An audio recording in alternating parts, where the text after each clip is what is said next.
So it's 6:34. We'll go ahead and call the meeting to order just to be respectful of everyone's time. And we do have a quorum, so thank you, everybody. We'll go right ahead, jumping in. I sent the February draft minutes as part of the email. Does anybody, I like to send those ahead of time in hopes that you'll read it ahead of time to save some time now. So show me or raise a hand if you need more time to review them right now. Anybody? Okay, good. So if there's, we can take a discussion, or if someone's ready to make a motion, we'll go ahead and just jump right into those minutes. Make a motion to approve the minutes. Okay, Susanna, second. Oh, and I need to stop. Can somebody take minutes for the first 10 minutes until Joanna jumps on? I got you. I'm doing it. Oh, thanks, Becky. Sure. Becky's always got my back when she's like, well, Kristen doesn't even have anybody to take minutes yet. She's just jumped right into the agenda. I caught myself. I caught it. It just took me a couple minutes. All right. So Adam, motion approval of the minutes. Susanna seconded. All in favor. Okay. Thank you. Minutes approved.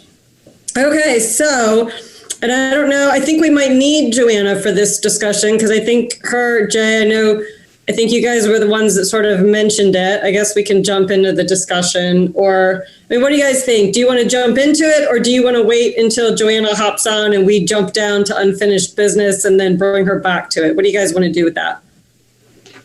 We're talking about the meeting time change. It was my understanding from the minutes, weren't we going to wait for the new members before voting on the time change?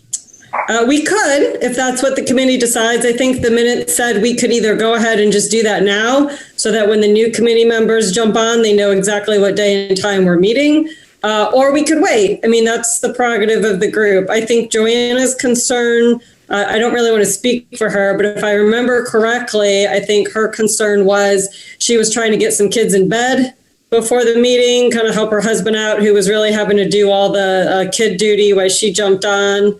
Jay, I think you had some concerns about having to swallow your dinner whole without chewing. It's a bit rushed to get on at 6:30. So, I mean, I'm good either way. You know, I want to bring it up because I know a couple of you brought it up.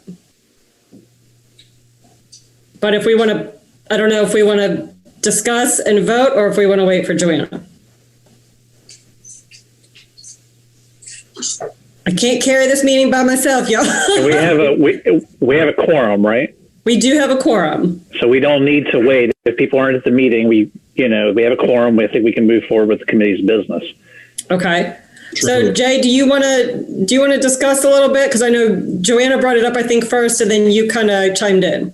Yeah, I mean, I'm happy to do what the committee wants to do, but I think, like with Joanna, 7 o'clock is just sort of a better time for us because, you know, we also have two small kids. And so 6:30 is right in that when we're trying to get them to finish their dinner and get them to bed mode, whereas 7 o'clock, for whatever reason, by then I can at least get them in, have got them upstairs to bed. And it would just be helpful to my family. I mean, we can make it work, but just that extra half hour could make a small difference in our routine.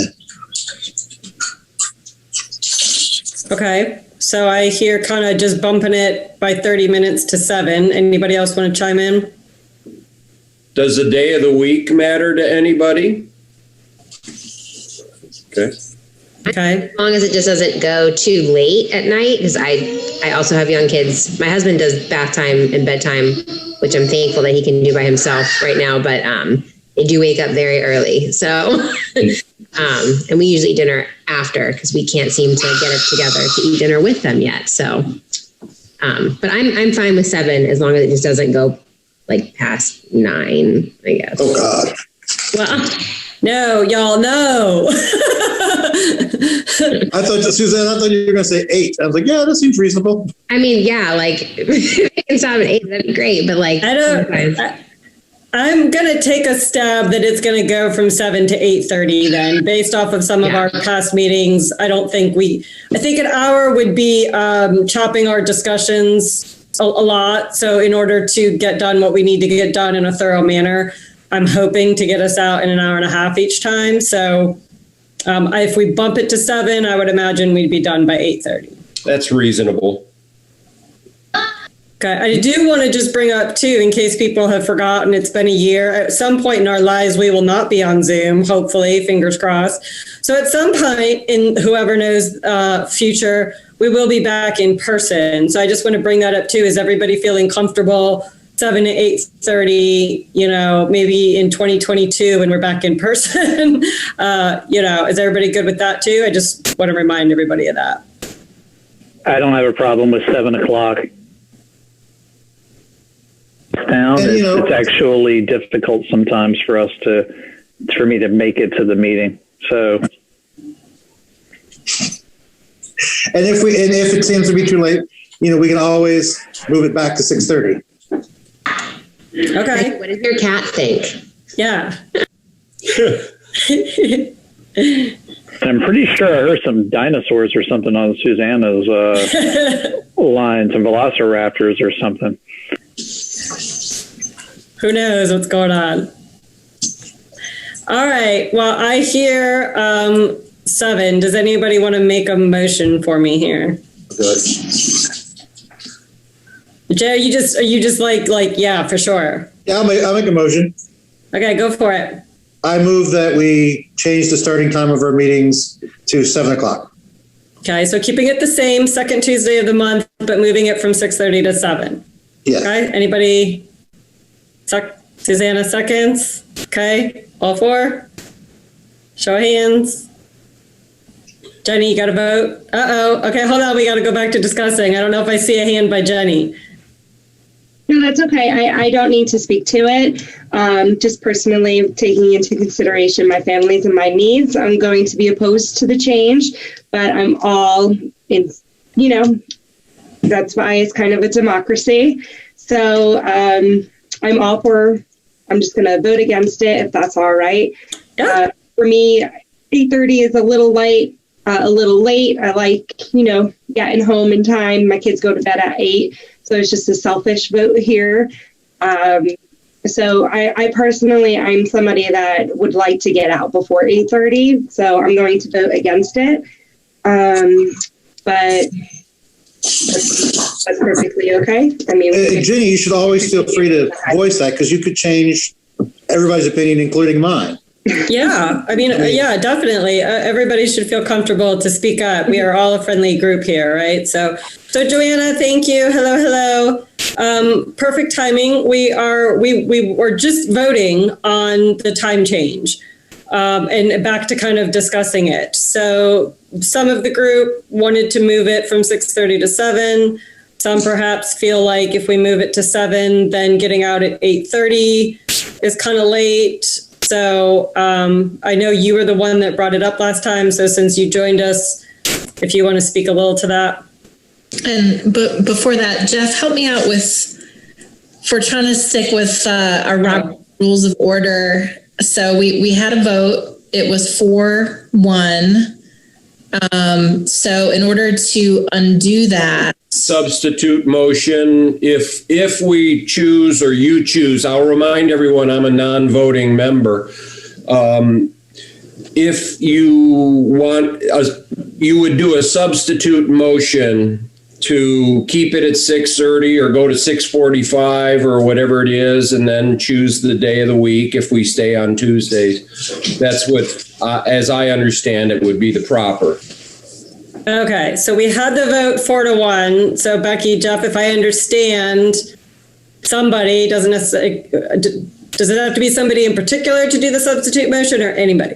No. Okay, so we already did the final vote. Sorry, Joanna, I'm new to all these guidelines here. So we have a vote 4-1. Does everybody want to stay with that, or does anybody feel like they want to do the substitute? And don't hide. If you want to do it, we're all comfortable here. We have 4 that are for. We have 1 that's opposed. Correct. Honestly, I'm on the fence. I don't really care either way. I think that if changing it creates a burden for an existing member of the committee, then I don't really need to throw my support behind making the change.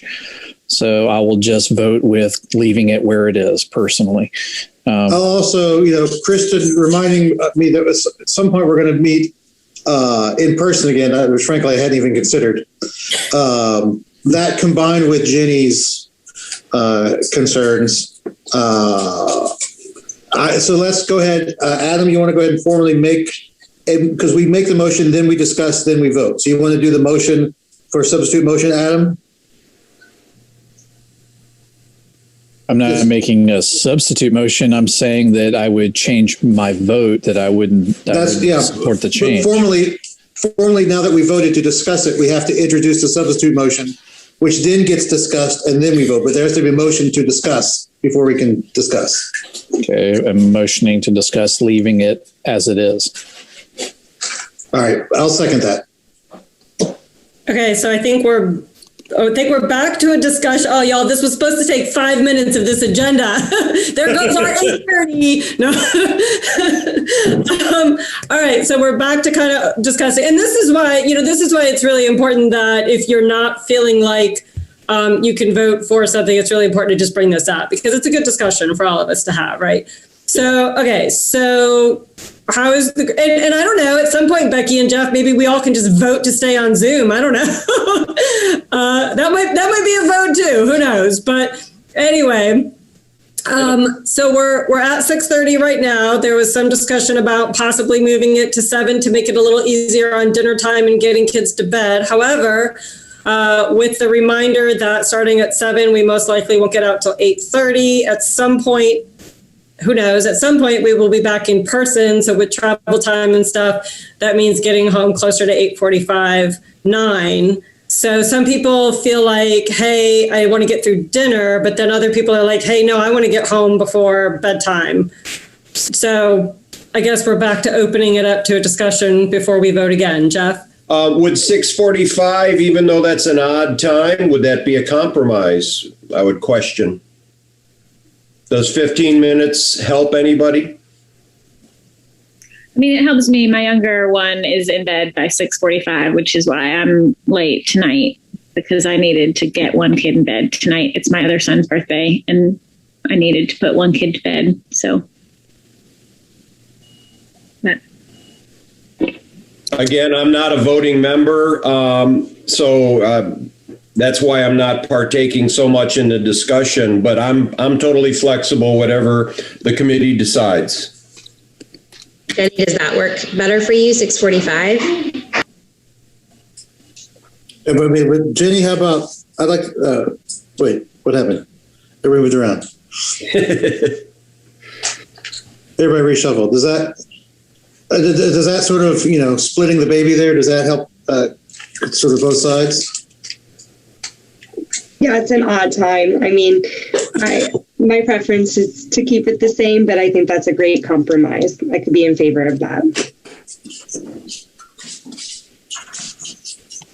So I don't know if people feel, I don't have any preference. I have teenagers. They go to bed at midnight. They sleep till noon. It doesn't matter. At some point, I promise at some point your little ones will get there. I promise.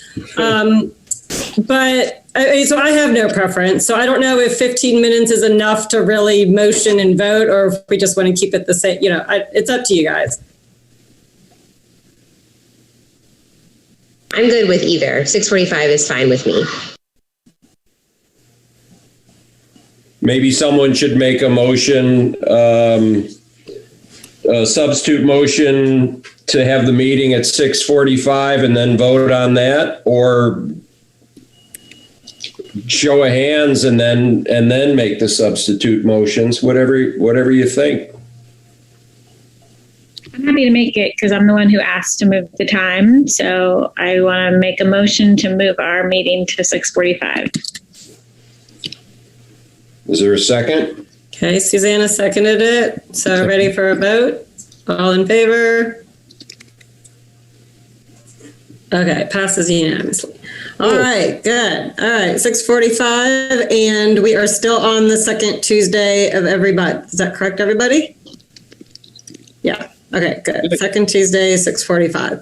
Okay, excellent. So moving down to our unfinished business from last time. I know, Jeff, you had asked about publishing the link for the schools, just getting that out to parents. And Becky, you were going to check on sort of if our press release caught any more attention or if we needed to take out an ad or ask the board for that. Well, can you give us an update?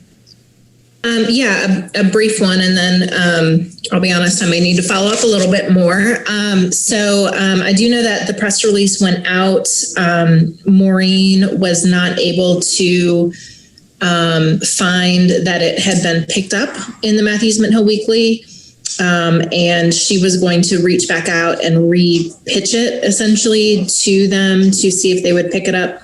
I'll be honest, it fell off my radar screen after that. So I just need to double check with her to see if it ever ran. And then if it didn't, then, we could certainly consider the advertising option. Okay. Everybody feel good about that? Any comments?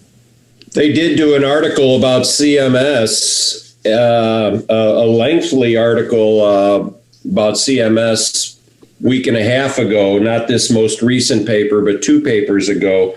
But I didn't see anything about us or our school information.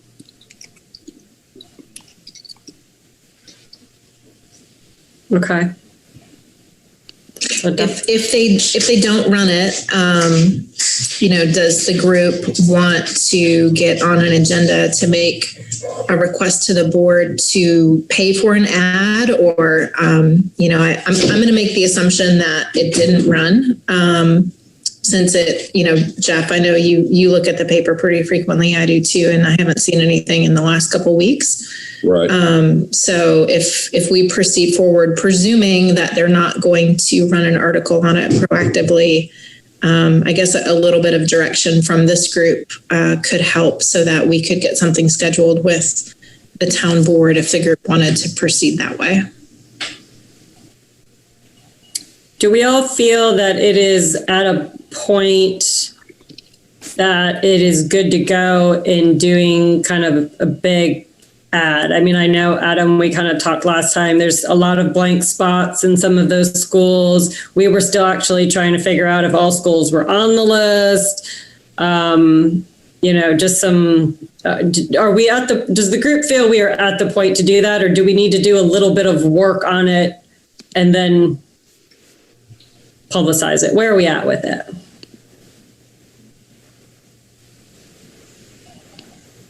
Well, I mean, there's a lot of gaps in the data.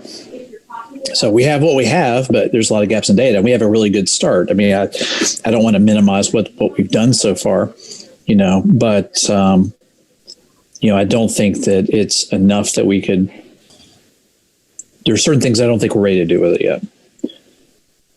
I get that. So as an online resource, kind of an optional thing available through the website, I think it's kind of great. It's a nice, foundation to build on. That's my opinion. Johnny? What about middle grounds? Rather than paying for an ad, what if we put it on the homepage? Is that an option for the town of Matthews homepage? Where at the bottom you guys have new news. Maybe we could just take in one of those slots for a time being. So that we would have done that when it was first published, when the press release went out, but that's certainly something that could easily be repeated. If the group wanted to do that, I don't see that as a problem.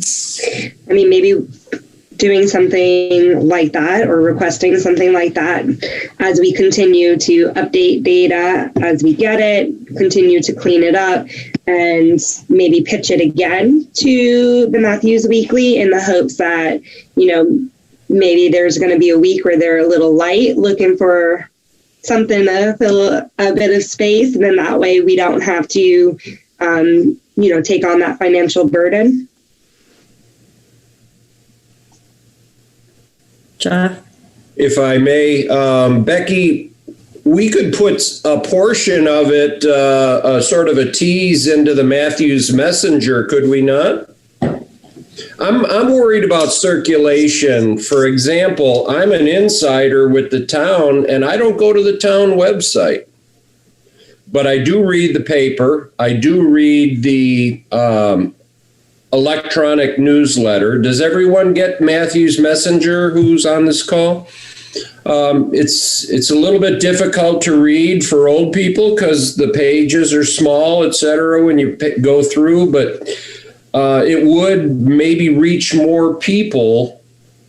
And I just want the parents of school-age children to see all the options for school choice and which ones specialize in band or foreign languages or arts or whatever they feel their children have a special interest in. Without that research that we've done, I think they just go to the default school where their neighbors' kids go. So maybe Messenger would help. I think it was. I proofread those every month. I feel like I remember seeing it a couple months ago, but I'd have to go back and double check. I think it was in there. Okay. But it's something that I think, again, to Jenny's point, especially if information continues to be added or scrubbed, if, especially if it's a little light, like an extra reminder, of, hey, have you checked it out kind of thing. I don't think that would be too hard to add. Okay. Okay. So I hear kind of maybe trying to add it back to the town website, add it back to the Messenger. So is that sort of the route that the committee wants to go? And then maybe Adam's going to do his demo of an updated intake form, maybe clean it up a little bit more before we do an ad. That's kind of what I'm hearing here. How's everybody feeling with that? Good. And if we do want to publish it eventually, we would get the town board to vote on the expenditure. That's not a problem that I foresee. Adam, I have a question for you. If it's a little thin or there's a lot of empty data or whatever, why is that? Is that because the school didn't participate? In some cases, the school didn't participate. In some cases, the data wasn't provided. We have what was collected and what was provided, right? So, from that, it's kind of open. I would like to get back to more of I like the concierge approach, but I think that, for us to go out and hunt it down as much as to encourage, them to actually submit a structured form that collects this stuff consistently. It lets me kind of focus on pushing the relationship with the user to get stuff sort of submitted through, rather than us trying to piece it together. Because I don't know, maybe I'm wrong. Maybe it's not a more effective approach, but I'll show you guys kind of what I have in mind. And again, I don't have the entire thing built out. I just have a proof of concept because, I wanted you guys to see the flavor before before I spend much more time on it. But, what I'd like to do in the future is go to the schools, have that relationship, and then start doing follow up. If people haven't, unfortunately, it's a little bit of that, kind of push to get all that information submitted through, but put it back on the school administrators rather than on us to try to, manage it through. Okay. Okay. So that'll lead us into your demo. Susanna, were you about to say something? Yeah. Have we put it on the town Facebook page? Good question. I just checked it. I don't think we did. I kind of had the same thought because Jeff, that to me, that's a little bit of like low hanging fruit. Like, you can schedule that. Whoever's managing social media, it's pretty common practice. You can schedule that to hit the social media sites, your Twitter, your Facebook, whatever, like once a week, and if you guys had that, you can't just put it on social media once and kind of walk away. It's that sort of repetitive cycle for a period of time that gets it in front of people. So it might be something to talk to whoever's managing social media for you guys about getting a campaign of awareness behind it. And you're right that I don't go to the town's website very often, but I do tend to see through social media stuff from the towns show up. And if I'm interested, it could land me back on the website. I would be fine with that experience. Good point. Becky, can you have a conversation with Maureen about maybe a calendar repeating with pushing it out on our social media then? Yeah, that's no problem. Thank you. Okay, good. This is allowed, but we could also post to like there's a bunch of like Mom Matthews groups or Parent Matthews groups. Like we individually could post it. I don't know if that's appropriate or allowed, but I wouldn't mind doing it. But I think that like what Adam was saying, that we kind of want to push it more on the schools to want to have to update it and give us more information. And if it's not widely circulated and people aren't looking at it, they're not going to have any incentive to do that. So I think the more, I know it's not finished and I know it's not like there are gaps and stuff, but I think that if we can make it popular and people are like referring to it as much as possible, then that'll give the schools maybe a little push. Good. Okay. I think those are some really good points. So we'll check, Becky, you'll check about social media, getting it on social media, and then maybe the Matthews Messenger. Sounds like social media might get more hits than just kind of the front of the town website, but possibly just linking people back to that or getting back there would help as well. So, okay. So we'll follow up on that. Everybody feels good with that? Okay, good. So I want to pause for a moment. Joanna, before you hopped on, Becky was taking minutes, and I don't know who's taking minutes at the moment. So could you, are you, okay, thank you. Just wanted to double check on that. Okay, Adam, so the floor is yours to show us kind of the demo of your thoughts on the updated intake form.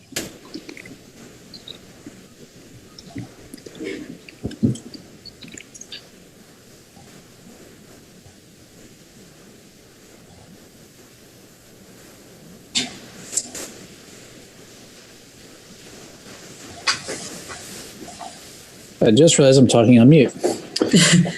Oh, I thought you were just getting things ready. It's all right. When we talk about, you know, like the modern meeting is like an old seance session. You know, Adam, are you there? Are you there? Are you speaking to us? So can you guys see my screen? Yes. Yes. All right. So this is nothing that, you know, I'm sure some of you guys have you know, maybe played with Google Forms and stuff before. So this has been around a while. You know, we've got, and I was kind of digging through different versions. I'm in the dev sheets right now. I was kind of looking at like the questions that we ask and stuff like that. Right. And so one of the problems we have is like, here's an example. We ask for student demographic overview. And so it just ends up with like a big bulk of like stuff. Right. And then we ask for like grade questions, like number of students at every grade level. Well, that just ends up with stuff, right? So it's not consistent in data if we have anything at all, right? So I mean, look here, sometimes I have a string, sometimes I have a stack of data, sometimes it's tab delineated, sometimes it's just like somebody wrote something, right? So it's stuff. It's not clean.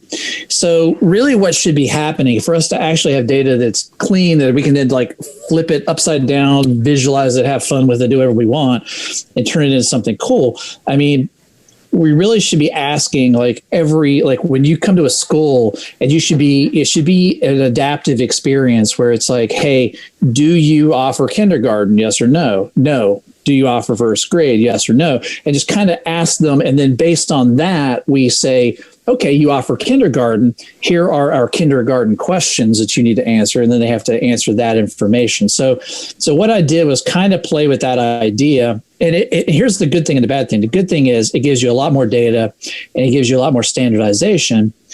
The bad thing is it's going to be a larger spreadsheet because instead of having one field, it's like, you know, number of students on each grade, it's going to be number of students for every single, you know, 13 grades.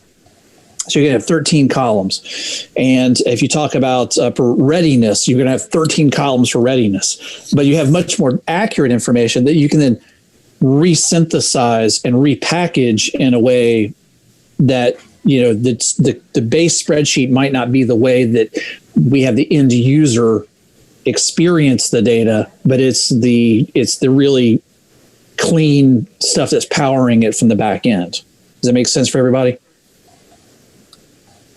Okay. So playing with that idea, I started kind of saying, okay, well, if we did information and we did about you, and we kind of require some things, we require the name, email address, phone number, right? And these have validation on them. We ask for the school, some school details, and they answer that. And then it's asking them questions like tuition. Do you have tuition? Yes or no?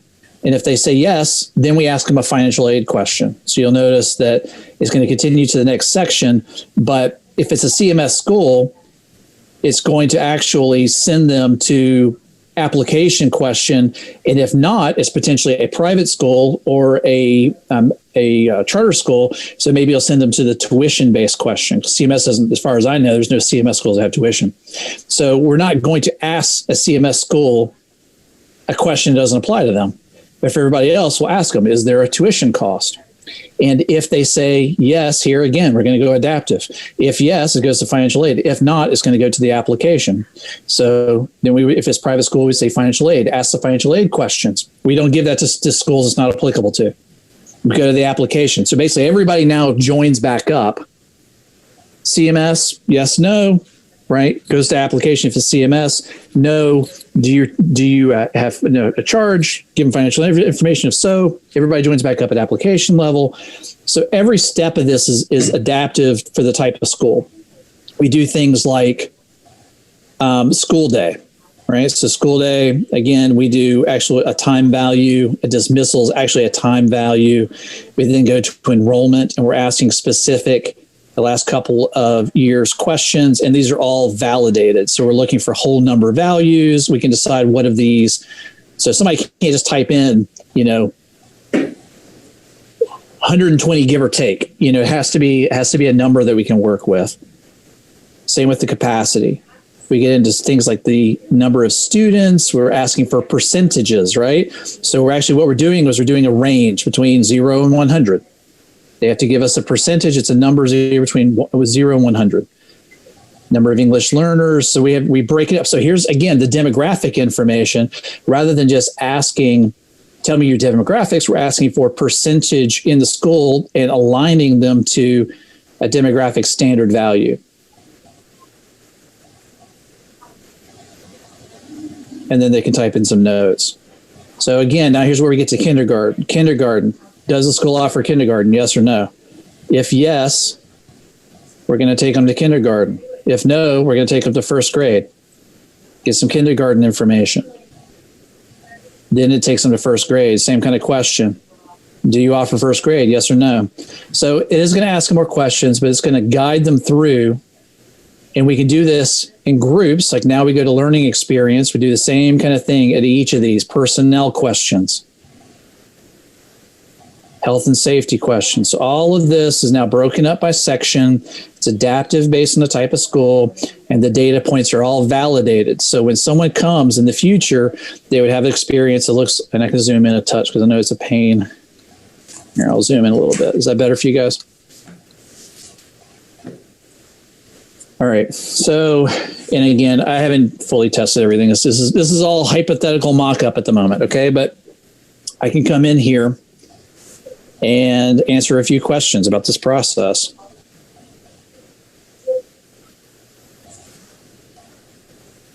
Actually, I'm going to do something just because, sorry, I'm not sure if let's reload this just because, there we go. I've made changes since any questions about what you guys have seen so far? I think it's phenomenal. I think it would clean up our data quite a bit. I think it would make it easier for somebody to complete, honestly. I think it's great. I have a couple of questions. The first, can somebody go in, start working on it, and then, I don't have time to finish this. They can just save it and then go back in later and finish. Yeah, it does. It does offer that. I think we need to do some testing. That's part of the requiring the email address and stuff at the beginning. Is it associates it to an account? I know that Google does that for Google accounts. Why is it freaking out on me? Of course, because I think it's a lot of information, and I don't think someone's going to be able to complete it on the first time through, especially if they're not expecting some of the questions. I think they might have to go back, find those answers, and then come back to it. So I think it's great if they're able to work on it, save it, come back, work on it, save it, come back, that kind of thing. No, it definitely allows for that. Again, I think we'd have to do some testing. Okay. So it allows, and I guess here's the thing too. Let's imagine that I come back in the next call and I'm like, you know what, guys, we have a great concept built out. Google doesn't do it. We've got the concept built out. There are services that do it. Okay. So I don't want to get hung up on the vendor. Focus on the concept is an adaptive intake form. And if the requirement is that it is able to be saved and resumed, which I agree, it's too many questions, right, for someone to sit down, because they're going to see something like, oh, I don't know what my percentage is right now. I need to contact CMS or talk to another administrator to get those numbers or whatever. So they're going to want to kind of leave and come back to it. And I don't know what's going on. I'm getting an error, but I think you guys get the concept at minimum. Yeah. The one thing that I'm not sure that I understand completely. So why is, I think I know why you're asking it, but I'm not, I think maybe we need an easier way. So I know you're trying to go through and ask, like, do you offer kindergarten? And then they answer those questions. Do you offer first grade? That seems like a lot. I think most of these schools are at least K through 8. Well, I guess elementary is K through 5, but then we have some K through 8, then we have some, is there a way to, I'm just thinking it's going to be really complicated if they have to answer the same exact questions for each grade. But we're asking for a value for each grade, though, right? We're asking for a percentage of preparedness coming out of each grade. We're asking for enrollment for each grade. We're asking for number of teachers and things like that, or class size for each grade. I see what you're saying. So what's happening is if we don't do it, then they're just plugging in. Here we go. Looks like maybe this is working now. Yeah. So here we go. So if we don't do it, then they're just plugging it in as all kinds of different formats, and it's never really going to be usable. Yeah, I hear you. I guess I'm just thinking if there's an easier, that just seems like a lot, but you're right. We're asking, there's going to be a difference in number of kids per classroom, number of teachers, number of teacher assistants. So, right. Okay. I just wanted to clarify on that one. I'll let somebody else jump in with comments. I was just going to add, when I met with my schools, I found it interesting. It's like they wanted me to give them something. So I think if we could give them like a paper, copy of like, these are the indicators, so that there was a place for them to like scratch, take notes, and then they go enter it. That might be helpful to people so that they can do that data gathering in a place where they can make their own notes on it. And then, Adam, I don't know what it looks like to like update it versus have to re-enter everything. Like, how do school, because I do think that if this has to be done this level of questioning has to be done every year, then that might be cumbersome. So that's just one question to think about. Yeah, I think there's some things to figure out, but I think that if someone can resume, then, again, there's kind of a difference too, guys, between an intake form and like profiles. Okay, so if I want someone to be able to actually go on a website and update their profile, whether that's social media, a business listing, or a dating website, there's more to it than the way we're doing it here. Okay, if we're going to bootstrap it and do it with spreadsheets, then there's going to be some limitations to what we can do.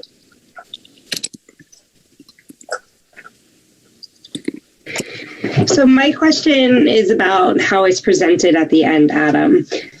So I know that when I use this site as a user, I could look at the reports and it just gives me everybody's data on charts, or I could look at individual responses. So is there a way that we could export this data straight from these entries right into a spreadsheet? Yeah, it goes straight into a spreadsheet from here.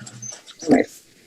And then from the spreadsheet, we can choose to rearrange the data, create views with the data, create visualizations with the data. So here I go, number of students. So let's just put in Adam. It's not going to.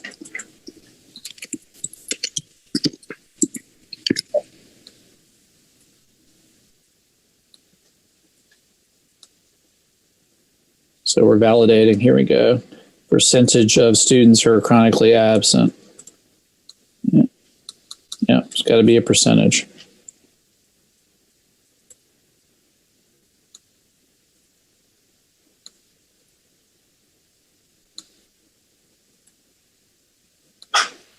I mean, there's things that we're probably not going to bake in here. Like I don't have anything looking at the percentage of students to make sure. I mean, like if I was going to do it perfect, you couldn't have percentages that equal more than 100%. Right. So I haven't gone in here and baked it out so that the numbers, the percentages all equal. You can see here, I could make stuff up, but I am validating that I can't just put anything I want to in there.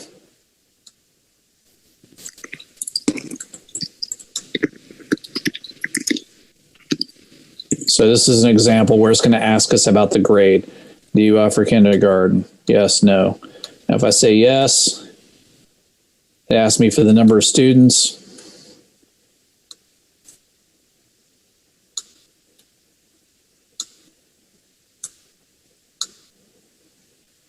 Did you offer first grade? No.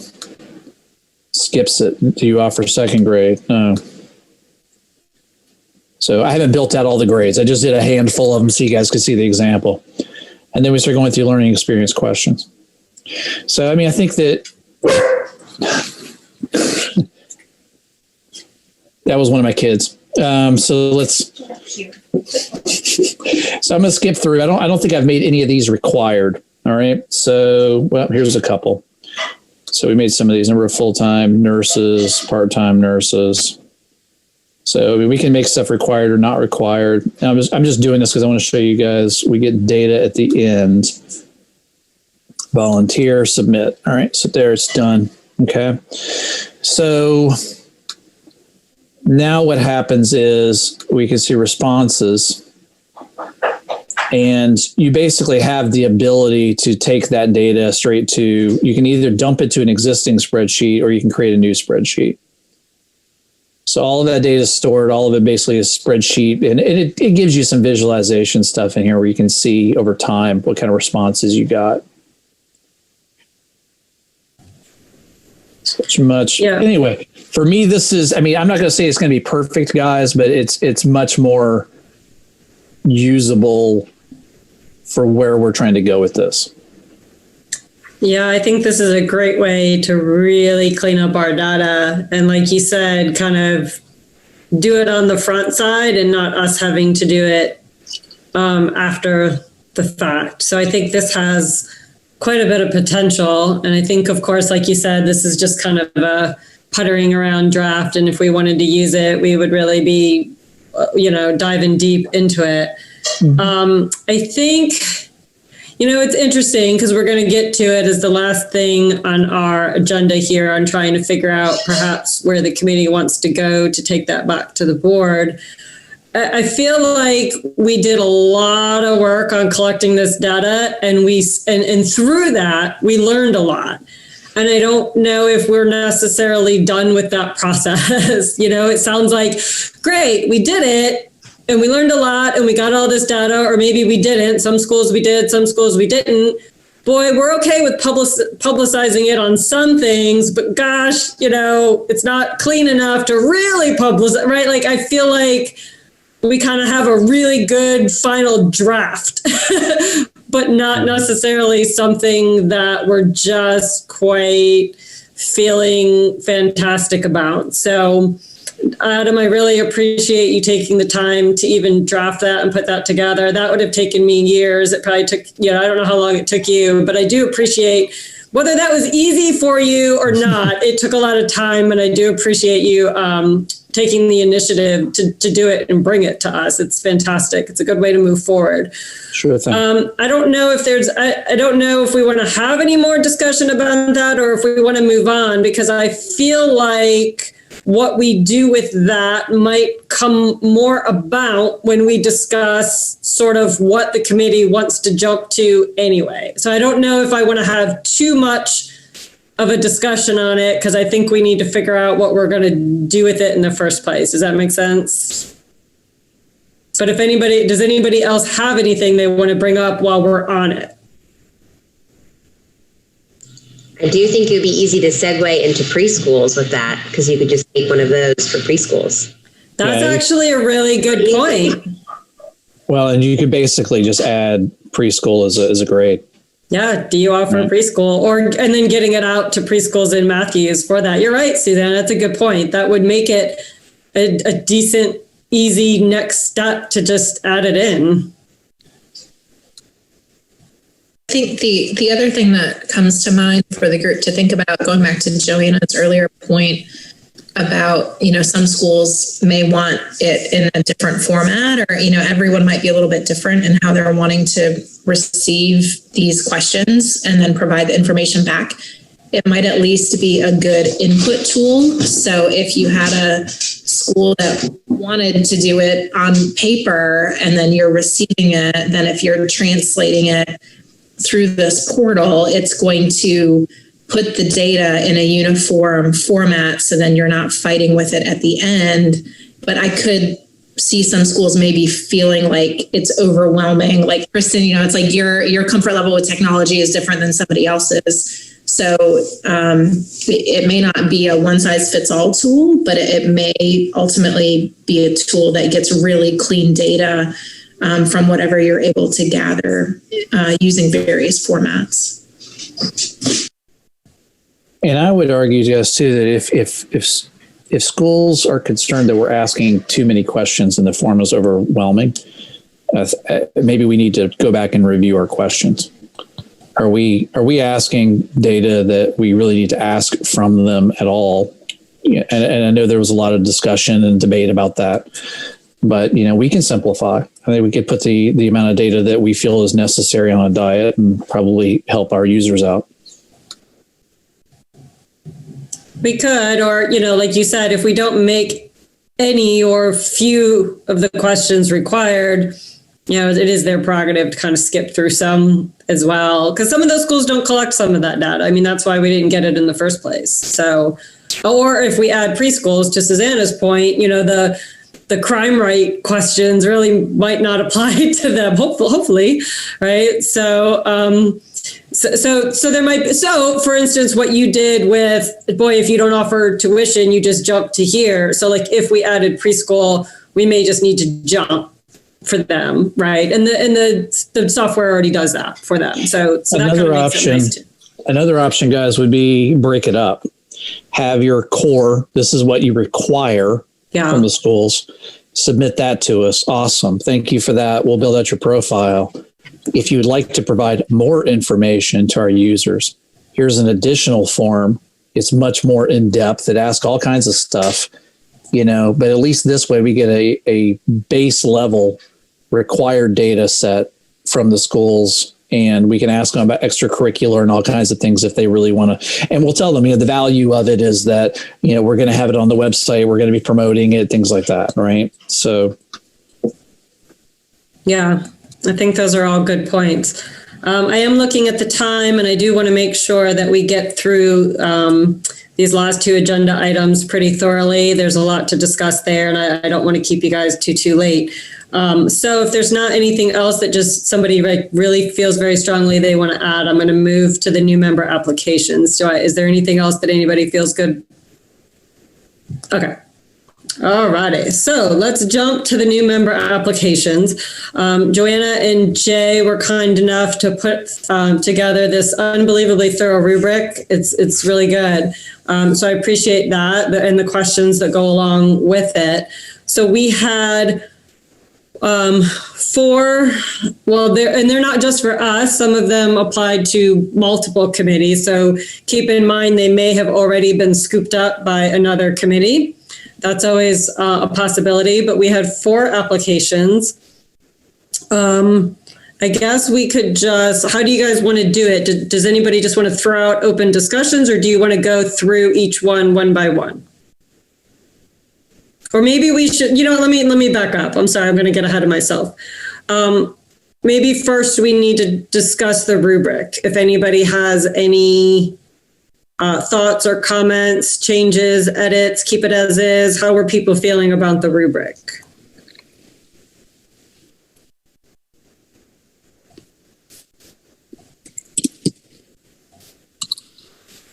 You guys are so quiet tonight. I feel like I'm a sophomore high school teacher teaching a Zoom class, being like, anybody want to answer this question? Anybody out there today? I don't think I've seen the rubric. You're referring to specific questions, or I don't think I've seen it. There was a Google link. It was a link in the email that I sent out with the agenda and the new member application. So it wasn't an attachment to the email that I sent out. Like I attached the agenda and I attached the new member applications, but the rubric was a link within the body of the email.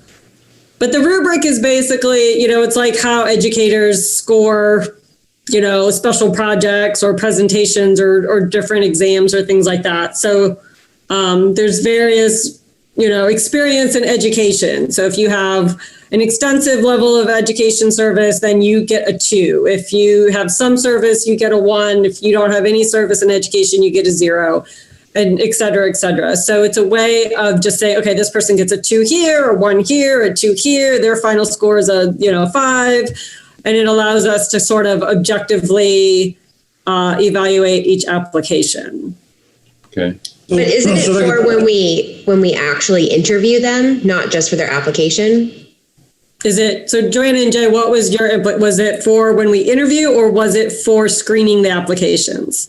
I think we had originally envisioned it as interview questions. Oh, okay. And these are 3. I think we would probably ask, a couple icebreaker type questions, but these are the ones that seem to be most important. Questions 1 and 2 are based off of the bylaws for what, according to our bylaws, we should look for in members of this committee. And the third, we added at the request of the committee, a more explicit consideration of a commitment to equity and inclusion. And then, so those were the 3 things that seemed to be most important given to us by the board through our bylaws.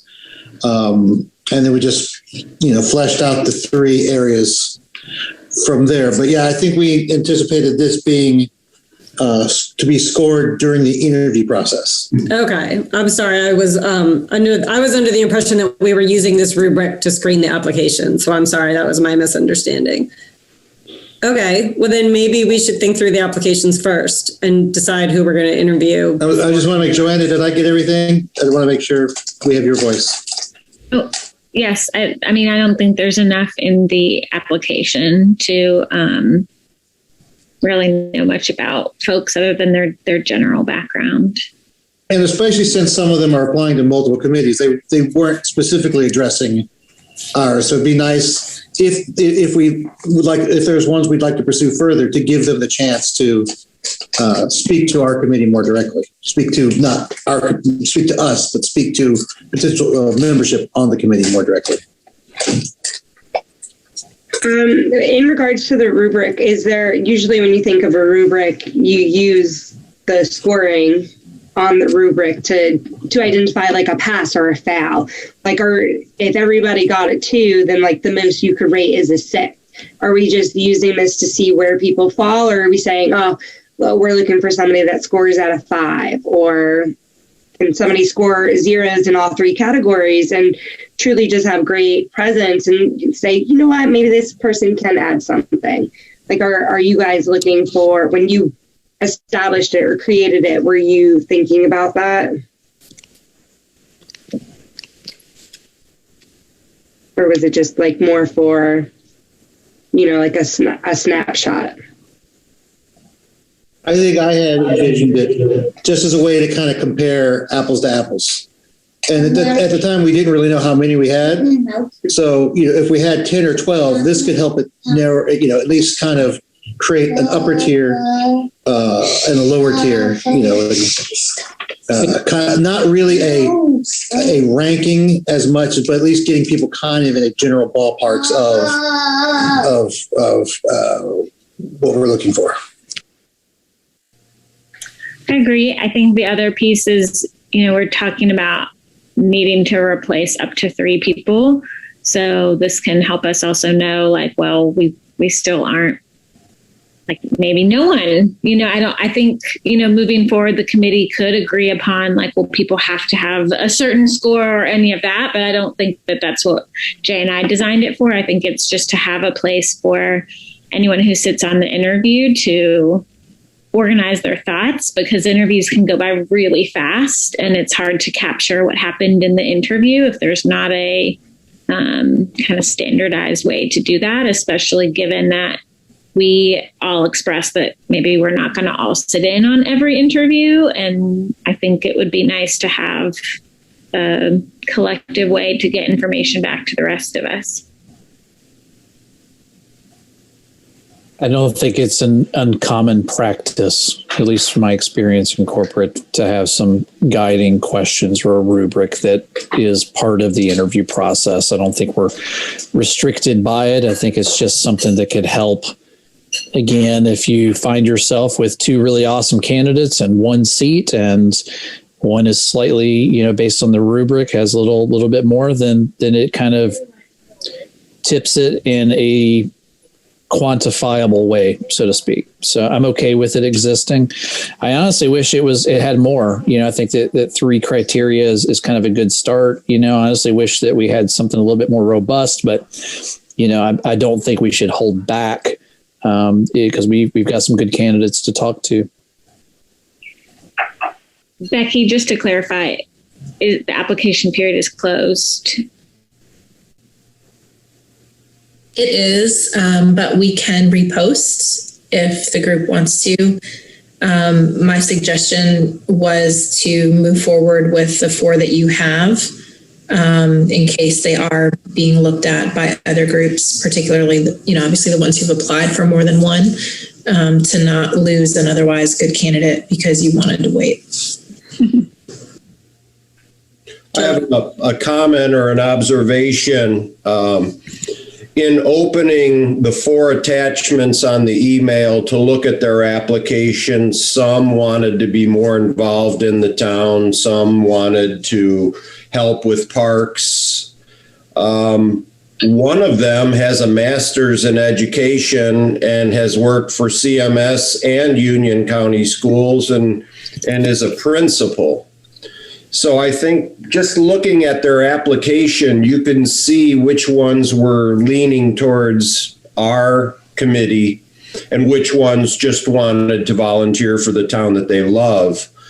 And certainly the person that I'm referring to would hands down qualify unless when we interview her, she stumbles badly on something. But I doubt with a master's in education and being a vice principal or an assistant principal and a principal in 2 different school districts would make that person more than qualified.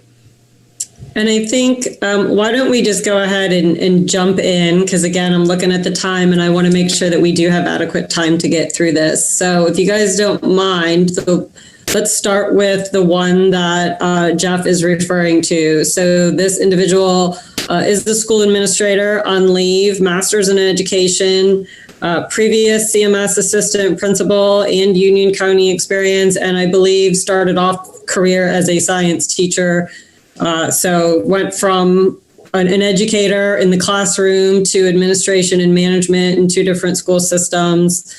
On leave, it looked like, from working in the schools right now, but it seems like has the passion to want to be involved. She did apply for, I believe, more than 1 committee, but it did seem like this committee is a very good fit for her. I certainly think that we should proceed, and she did. Some applications we'll just go one by one, but some applications we don't have resumes for, which is required. But we have the application and the resume for this individual, lots of education experience. So I would like to move forward with interviewing. But of course, I want to hear what everybody else thinks. Yeah, I agree. I really liked her application as well. And I wasn't at the last meeting, but I remember somebody brought up that they were really interested in finding, people with a lot of diversity, whether it's diverse skills or traits. And we just lost Erin. And I feel like this candidate is very similar to what Erin brought to the table. And she's also passionate about diversity in general, in the cultural wise. And that was the other committee that she had applied to. So I think that's a hot topic in education today. So I think that having somebody that's passionate about that could bring a lot to, our conversations. Okay, I saw a thumbs up from Susanna as well. So I have a yes, Jenny, yes, Joanna, yes, Susanna, yes, Jay, Adam. Feeling good. Okay, so we've got one that we want to proceed with. Let's just go through all of them. And then I think, Becky, at the end, I'm going to ask you how we proceed with it. I'm just going to go through. I'm sorry. Go ahead, Jane. I have a quick question. Becky, I was planning here in the notes just to mention that the committee discussed the applications and proposed offering interviews to some of the candidates. It was not appropriate for me to name the candidates at this point, right? I don't need. It's really up to you. You can if you want to, or just the candidates that maybe move forward for interviews. Okay, so you prefer me to name the candidates that are moving forward for interviews, or? I don't know that it's a preference so much as just whatever your prerogative is. The level of specificity. I'm usually super detailed, but I felt like here maybe I would protect people who haven't quite committed to being on the committee yet. So. Yeah. So, the board has done things all kinds of different ways over the years. And sometimes they have interviewed every single applicant for a given committee, and all of that is technically, public meeting, open record. So it's really kind of either way. I don't know that there's a standard requirement.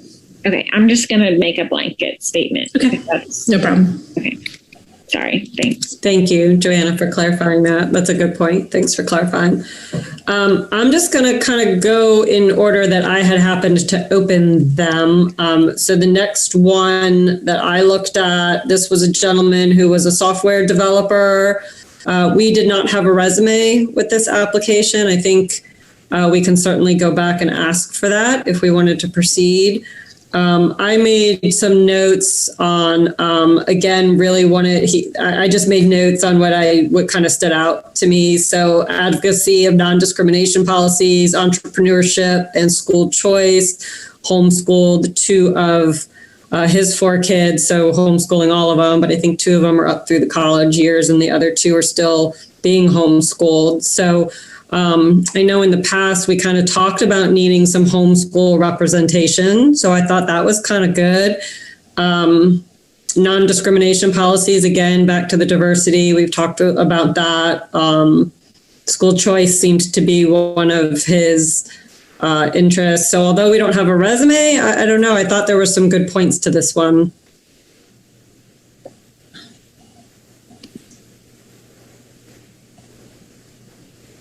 Everybody's so quiet. I'll talk again. I agree. I thought that you hit all the points, Kristen. I thought that he was a good candidate to interview as well.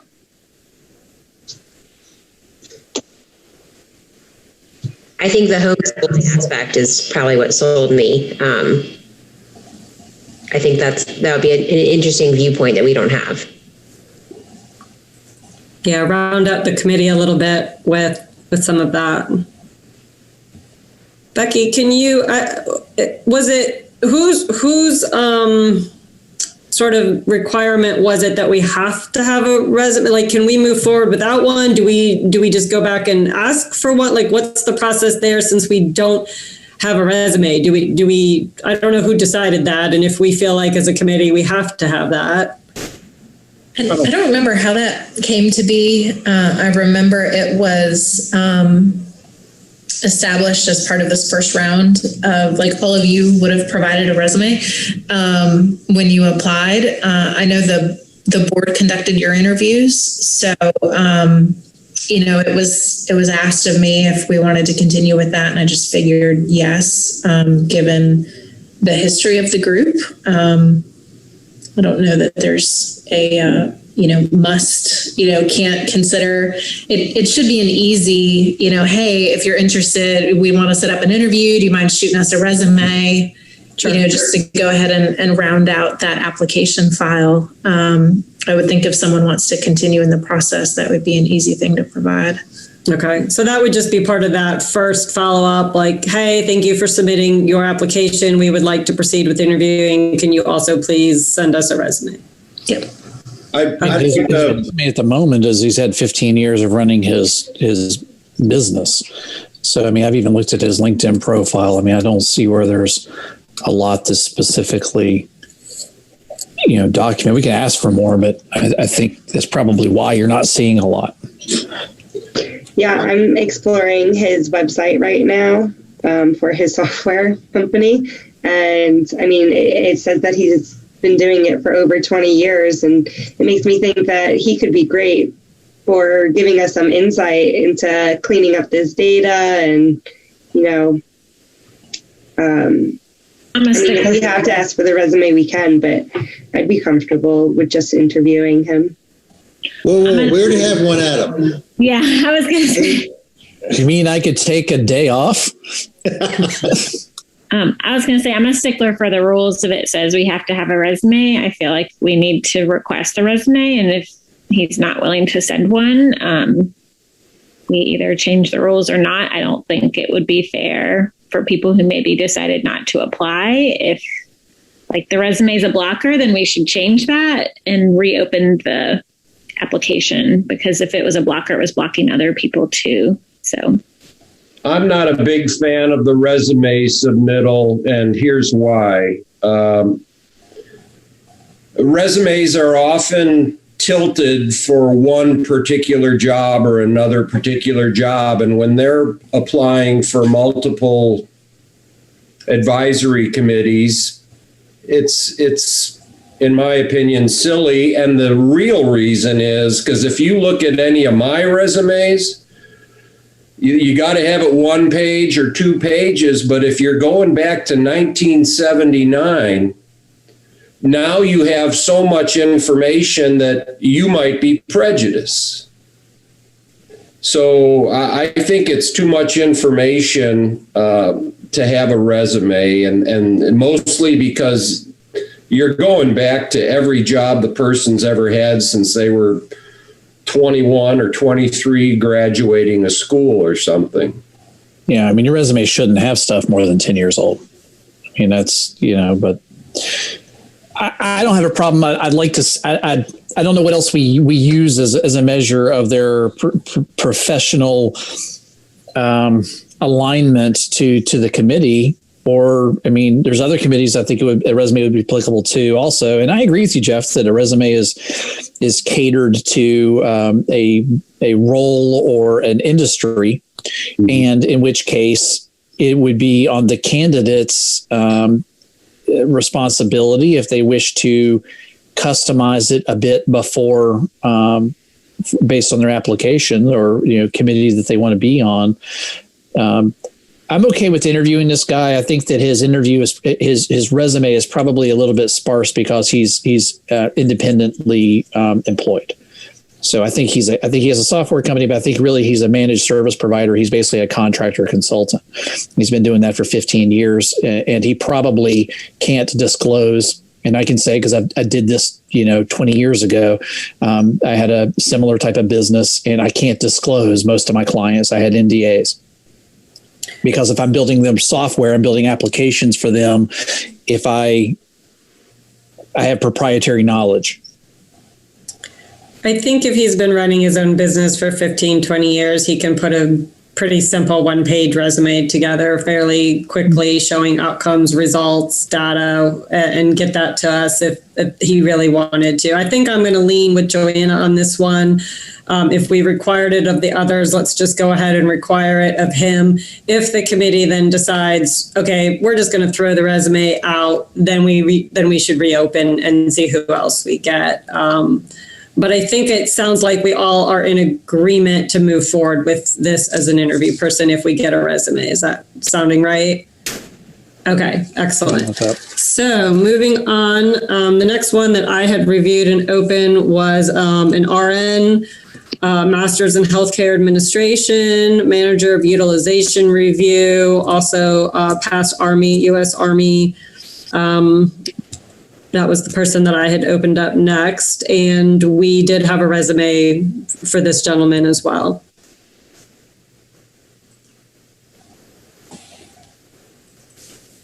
Wait, I think I misheard you. We do have a resume for him, right? We do have a resume for this one, yes. I just misheard you, sorry.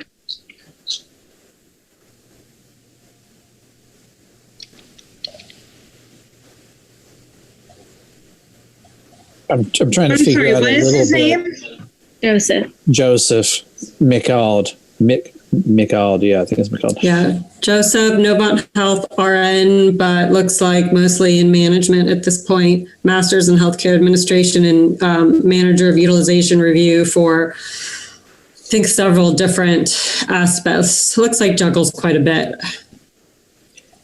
I'd like to see how he answers the questions. Because he's just the imperfection of the application process. He's looking at 4 different committees. Right. And so he ends up with something that's so generic, it doesn't seem fair to hold that against him that he doesn't speak directly to the community on education, but, seems like a fairly accomplished individual and a community member. I'd like to give him the opportunity to advocate for himself. Yeah, I mean, I was kind of thinking, like, when I first looked at this rubric that was developed, I thought, oh my goodness, I don't think I'd be here. Right. So, I have my background is in healthcare. And so my resume that I turned in to Jeff's point, right, my resume would have been very heavy healthcare. And my education experience had been volunteer experience, which was on there as volunteer stuff. But obviously my resume, I've got 20 years in healthcare. So I think, Jay, kind of to piggyback on you, I think there's a lot of leadership that comes out of this resume, a lot of management, a lot of organization, a lot of supervising, a lot of really good skills that I think could adapt to this committee. But I think with some of the questions from the rubric with education, it would be interesting to see if there is, where the education interest and skills and background are coming from. There might be a technicality here because the bottom of the application says they'll remain active for 1 year and it's been 14 months. We may have to double check, not for our own rules, but that he's still interested. They were contacted again, and it's basically like re-upped, if you will. Okay, good. Thank you. I didn't know that. Thanks, Jeff, for checking on that, though. Those are all those little checkpoints that we need to make sure we're following. All right, so I heard from Jay. Anybody else? Bring him in. I think bring him in. I think, he looks like he's got a professional experience. He's got the education. I'm curious what he's interested in. Mm-hmm. I like that we would have some, I think we need to have a balance of educators and community on this thing. I like the idea we're interviewing someone with a master's of ed and some CMS experience, but I don't want this to just be an echo chamber for educators. Yeah, good. Yeah, that's a good point. As we keep talking about making sure we're diverse, that's a good point as well. Yeah. I'll just push a tiny bit on that and make sure that when we interview, we know there is a question, Jay, maybe it's one of the icebreakers of why are you interested in being on the education committee itself?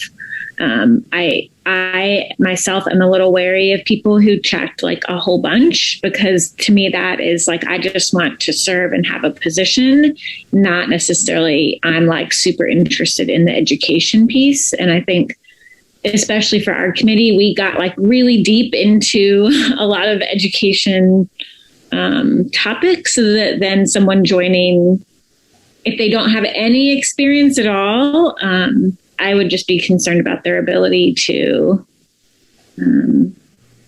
contribute and move the work forward. So that's just a concern that I have. If they don't have kids, if they've never had kids, if they've never volunteered, I think that I'd be worried about a spot being taken up by someone who just wants to be on a committee versus someone who is really invested in this work.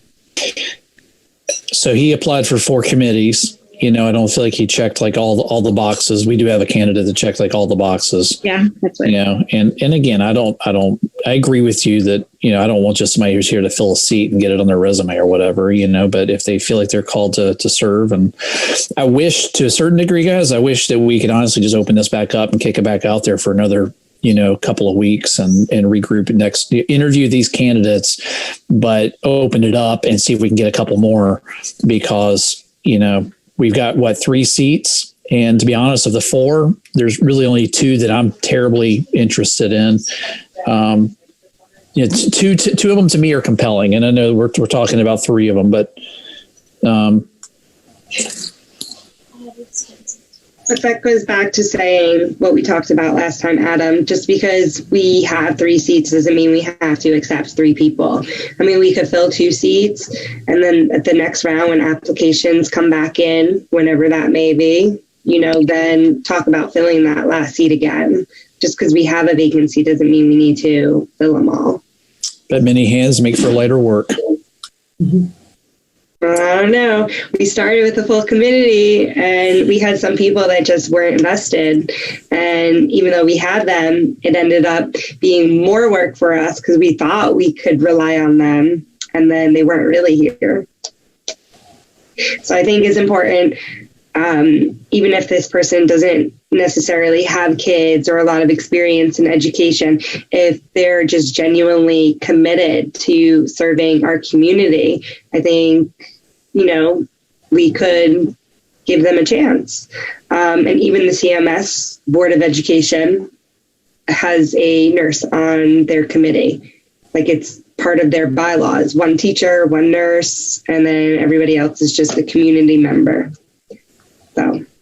Well, I think that's a good point, because remember that one of the questions is how many nurses do you have, right? Those nurses are supposed to be at the schools, and there is a school health, advisory council as part of every school. There is a, right? So student leadership teams, the nurses are there. So especially with COVID, we've seen how important those nurses are, right? So let's consider that as well. That's a very good point. So, okay. But I think, again, I'm looking at the clock. I'm trying to keep us honest here. So those 3 are at least, we're going to move forward with interviewing them and then seeing what comes out of that.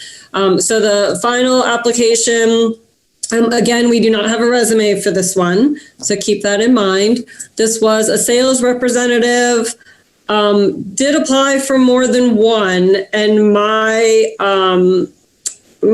thoughts were that this person actually was really much more interested in maybe Parks and Rec, in the response of organizing community gardens, cleaning up parks. I'm not sure that I felt that there was, I didn't feel that there was a strong sense of education coming. I think this person may have been more committed and trying to get on some of those other ones. I don't know. What did everybody else feel like? There's no mention of education in her application except that she checked the box. So I'm okay to pass on this one. I agree. I support your suggestions. Pass. Okay. Yeah, I felt like this one was really looking for something else other than education. Yeah. Okay. Hearing no opposition to that. So out of the 4 applications, we're moving forward with 3. So Becky, what would be the next step at this point? You knew I was going to call on you again. I'm like, I don't know, Becky. It's okay. All right. I would say there's two options. One would be that the chair and co-chair, and I, as the staff liaison, I'd be happy to round out that as the third person, if you'd like, would contact and interview the candidates and can report back to this group with a synopsis and a recommendation based on those interviews who you'd like to move forward with. It would be the prerogative of the group if the group felt like they wanted to hear directly from the candidates before they move forward, or if they wanted to just go with the recommendation that was made from the chair and co-chair. That recommendation would be presumably accepted one way or another, and then it would be forwarded to the town board for consideration at an upcoming meeting. The other option would be to lay everything out in the open and spend either your regular meeting times or schedule special meetings to conduct the interviews with the group. If you have a quorum, they would need to be posted publicly and made accessible to the public. And then the entire group could meet and evaluate the candidates collectively. But your discussions about how to move forward would also need to take place as part of a public meeting. Option one is the better suggestion, in my opinion. Jay's chuckling over there. Jay? Yeah, I think my preference is for option one. Both from a scheduling standpoint and just from a, just giving people the opportunity to kind of speak freely. Sometimes they're more comfortable in a smaller group. I will say I'm the staff liaison to our Economic Development Advisory Committee. They go with option one. That's how they've handled it the entire time that I've been on the group. It's worked well, and I will say it's typically pretty clear after meeting with folks, kind of which ones you're going to be comfortable moving forward with, and who you'll just spend their time.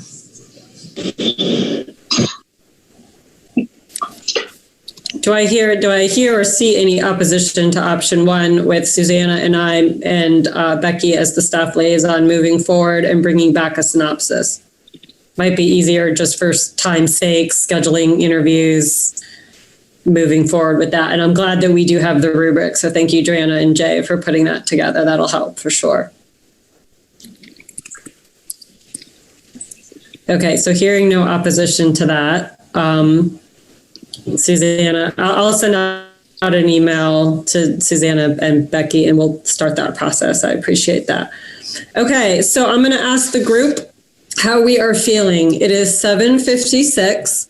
We have one agenda item left. I'm assuming we would need at least 50. I would guess maybe we could pound that out in 15 minutes, but I'm not sure we would get through it in any less than 15 minutes. So I'm just going to ask this to the group. Do we want to postpone it to the next meeting so that we get out right at 8 o'clock? Or do you want to just all commit to maybe another 15 minutes and see where we get? I'm going to have to log off at 8. I would like to wait until we maybe have our new members. I think since we haven't moved forward with it anyway, it might be. I don't know the timing, so that would be my question. I'm happy to end at 8A, and B, I'd like to know the timing that we're looking for, because I think that if we're talking about one meeting or multiple meetings happening between now and new members coming on, then that would impact whether I think we should go ahead with focus or wait for the new folks. I'm going to assume it's going to take more than 4 weeks to get everyone scheduled, have the interviews. I mean, we'll have to bring back the synopsis to the April meeting anyway. So we're not going to be voting on new members until the end of the April meeting, if not May, if we haven't been able to interview everybody. So we've got at least the April meeting before we have, so we've got at least probably 2 meetings before we've got new members. I don't know, Becky, is there, I know the board had sort of requested or I don't know what the right word is, but had suggested that this could be an ad hoc committee. Are they waiting on us? Like, is there a timeline where we have to give them an answer? No, I think you're fine. I think the timing of these appointments could readily be made so that the new members would be able to be a part of your May meeting. I think our town board, Jeff, jump in here if I misspeak, but I think the town board has moved to a more efficient approach and seems pretty well poised to accept the recommendations of this committee for appointments. So I don't see that slowing down the process. So I think we could definitely, presuming there's good matches out of the 3 that we have, expect to have those members on board in May. So I don't know that it would be a huge delay. As far as the ad hoc versus regular, that, was really, kind of coming from the mayor. That's not a specific discussion that the town board has had as a whole. So I think you're in good shape to continue as is. Houdini says hello again, but I think you're in good shape to continue as is. I think really just driving forward with new initiatives was, I think, really just a way to coalesce around what is going to make more sense to then have that conversation with the board once you've determined where you want to go from here. And so I think that's really going to be driven by this group, not the other way around.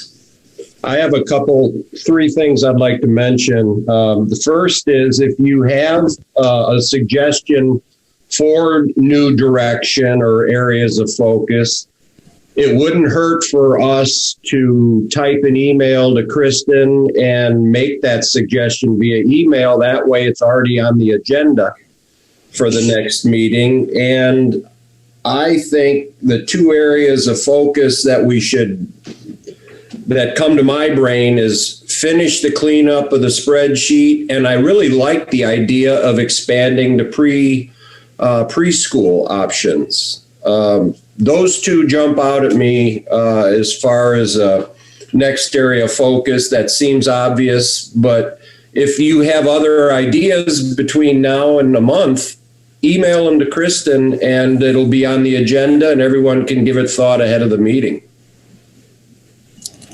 Yeah, I think Joanna did a great job too, summarizing it up in the February minutes, what we brainstormed the last time. So we do already have sort of a list to go off of when we do dive into that discussion. Okay. I think I hear and agree for the sake of time. It sounds like let's call it a night tonight, right? It sounds like our April meeting that starts at 6:45. I'll send a reminder out about that. Hopefully I'm not the one that forgets. The April meeting starting at 6:45. We'll focus that meeting then on Susanna and I bringing back the summary of the interviews and making our decisions from there. And then hopefully we'll be able to have some new people on come May, and then we can dive. And if we have time at the April meeting, we can start diving a little bit more into any new thoughts that anybody had. Or I saw some patterns that jumped out at me from, Joanna, you did a great job at saying who said what in line by line. And there seemed to be some buzzwords and some themes and patterns that jumped out to me.